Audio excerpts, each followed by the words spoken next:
heureux de vous retrouver en ligne, chers amis, pour ce temps d'écoute de la parole de Dieu. Si vous êtes d'accord avec moi, si vous êtes avec moi, eh bien n'hésitez pas à prier pour ce moment. Nous croyons que Dieu n'est pas limité, il est capable d'entendre votre besoin. Il est celui qui parle toujours à propos. Il n'y a pas de hasard, il n'y a pas une coïncidence. Si vous avez choisi d'écouter cette parole ou encore si vous êtes tombé sur cette vidéo, Dieu contrôle et Dieu conduit toutes choses. Seigneur Jésus, je te bénis pour ce temps que tu nous donnes. Merci pour ce temps où nous pouvons entendre de ta part la méditation de la parole de Dieu. Nous croyons que tu es la parole faite chair. Merci de nous avoir laissé ton Saint-Esprit et qui nous permet de comprendre. C'est lui qui est encore capable de venir au secours d'un ami, d'une amie, de quelqu'un qui, derrière l'écran, a besoin de ta grâce. Alors permets que ces paroles puissent apporter, mes commentaires puissent apporter quelques compréhensions, mais surtout puissent illuminer les yeux de notre cœur. Donne à ma personne d'être effacée et que le nom de Jésus soit vu et connu dans le merveilleux nom de Jésus et en son nom que je prie. Amen. Un cri retentit à minuit. Un cri retentit au milieu de la nuit. C'est ce que ça veut dire minuit. Un cri retentit. Je vous propose de lire avec moi dans l'Évangile selon Matthieu, chapitre 25. Nous allons faire une assez longue lecture, mais c'est toujours bénéfique. Ça n'a jamais été assez lorsqu'on lit la parole de Dieu. Matthieu, chapitre 25, verset 1 au verset 13. Alors le royaume des cieux est semblable ou sera semblable à des vierges qui prirent leurs lampes et allèrent à la rencontre de l'époux. 5 d'entre elles étaient sages et 5 étaient imprudentes. Les imprudentes, en prenant leurs lampes, ne prirent pas l'huile avec elles. Mais les sages prirent de l'huile dans leurs vases avec leurs lampes. Comme l'époux tardait, toutes s'assoupirent et s'endormirent. Mais à minuit, au milieu de la nuit, un cri retentit. Voici l'époux vient, allez à sa rencontre. Alors, toutes ces vierges se levèrent et préparèrent leurs lampes. Les imprudentes ou encore les insensées ou encore les folles dirent aux sages, donnez-nous de votre huile car nos lampes s'éteignent.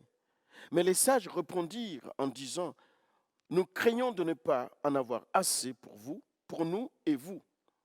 Allez plutôt chez ceux qui en vendent et achetez-en pour vous. Pendant qu'elles allaient en acheter, l'époux arriva. Celles qui étaient prêtes entrèrent avec lui dans la salle des noces et la porte fut fermée. Après cela, les autres vierges arrivèrent aussi et dirent, Seigneur, Seigneur, ouvre-nous. Mais il répondit et dit, je vous le dis en vérité, je ne vous connais pas. Veillez donc, puisque vous ne savez ni le jour ni l'heure où le Fils de l'homme viendra. Amen.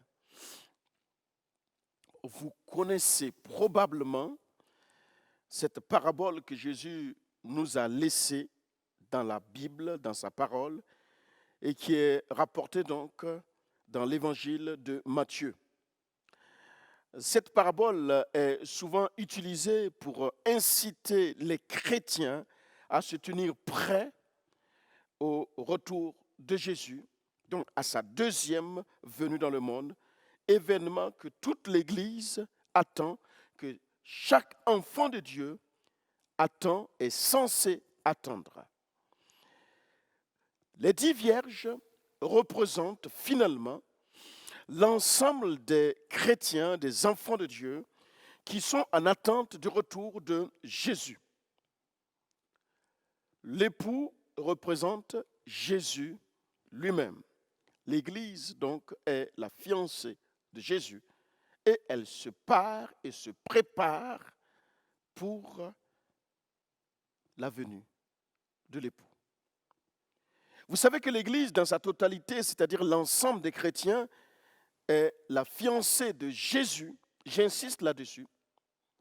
Il s'est sacrifié pour elle à la croix afin de payer le prix de son rachat pour qu'elle puisse passer l'éternité en sa présence. Les 10 vierges donc sont donc l'ensemble de l'Église qui se prépare à rencontrer Jésus lors de son prochain avènement. Les chrétiens semblent donc être sermentés, semblent être compartimentés en 2 catégories. Certains sont sages et d'autres insensés. Les sages prient des lampes pour veiller. Il s'agit ici des lampes à huile et non pas à pétrole, avec en plus une réserve d'huile pour le cas où Jésus tardait ou tarderait. Les chrétiens insensés ont bien pris de lampes, elles aussi, ou eux aussi, pour veiller, mais n'ont pas pensé à prendre de la réserve d'huile avec eux. Et nous allons simplement, dans 5 à 8 minutes, c'est précis, méditer sur ce fait. L'huile est le symbole, d'après la parole de Dieu, est le symbole du Saint-Esprit. Les chrétiens sages ont cultivé leur communion avec le Seigneur. Ils ont sûrement lu et médité la parole de Dieu, la Bible. Ils ont reçu la vie de l'Esprit en eux, en abondance, et peuvent traverser une nuit complète, j'entends par nuit toutes les contrariétés, les difficultés, les tempêtes de la vie. Donc je parle ici au sens spirituel. Ils peuvent donc traverser une nuit complète, animés par la flamme, par le feu du Saint-Esprit, sans perdre la capacité d'être éclairés par l'Esprit de Dieu. Si ça pouvait être vrai pour toi, mon frère, ma soeur, depuis le mois de mars, depuis ce temps de confinement, premier confinement, deuxième confinement, ils seront toujours, ce genre de chrétiens, en situation d'être prêts pour le retour du Seigneur. Même si le contexte s'assombrit, si les temps deviennent difficiles, si les temps sont devenus ténébreux, ils seront toujours animés par le feu du Saint-Esprit, par la flamme du Saint-Esprit, car ils ont suffisamment de réserve en eux.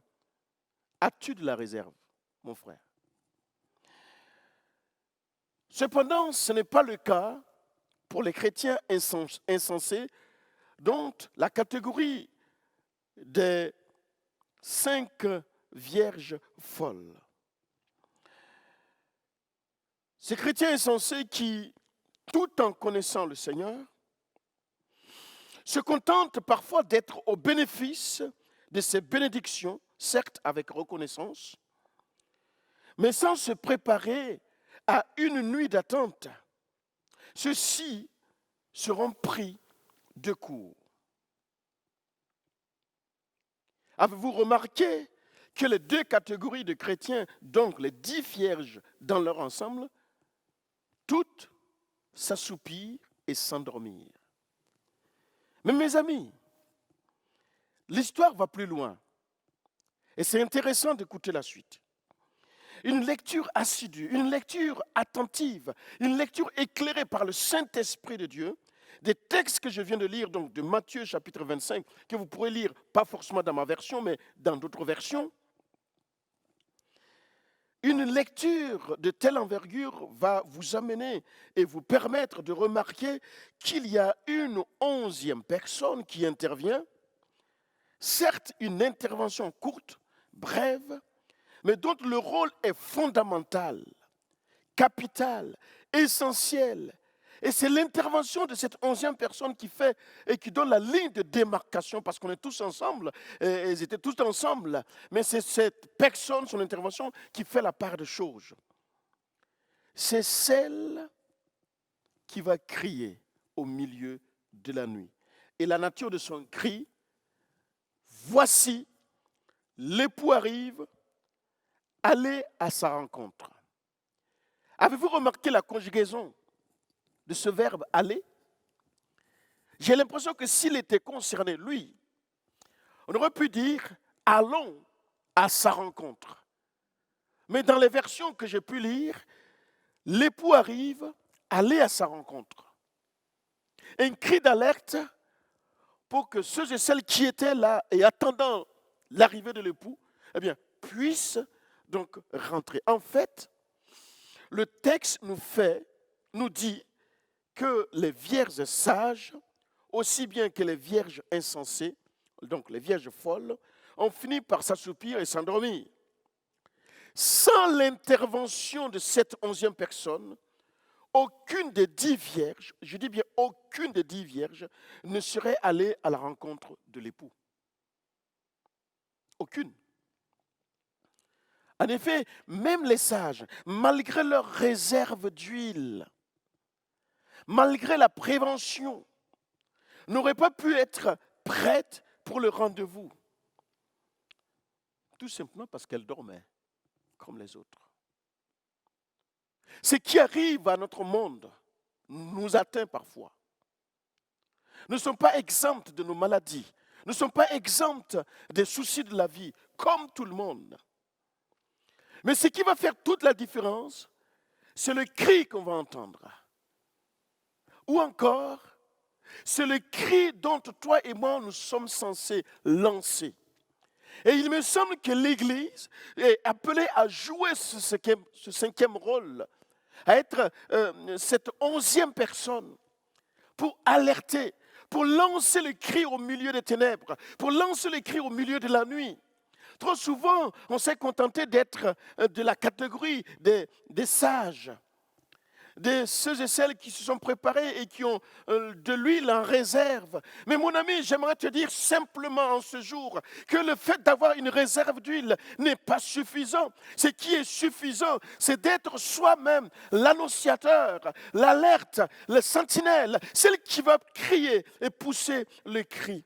La personne dont on parle le moins est celle qui a eu le rôle le plus important dans cette parabole, qui avait certainement à la fois la réserve d'huile, puisqu'il a vu venir l'époux, suffisamment pour traverser la nuit, mais suffisamment motivé et ayant la capacité d'exercer cette miséricorde pour alerter les autres.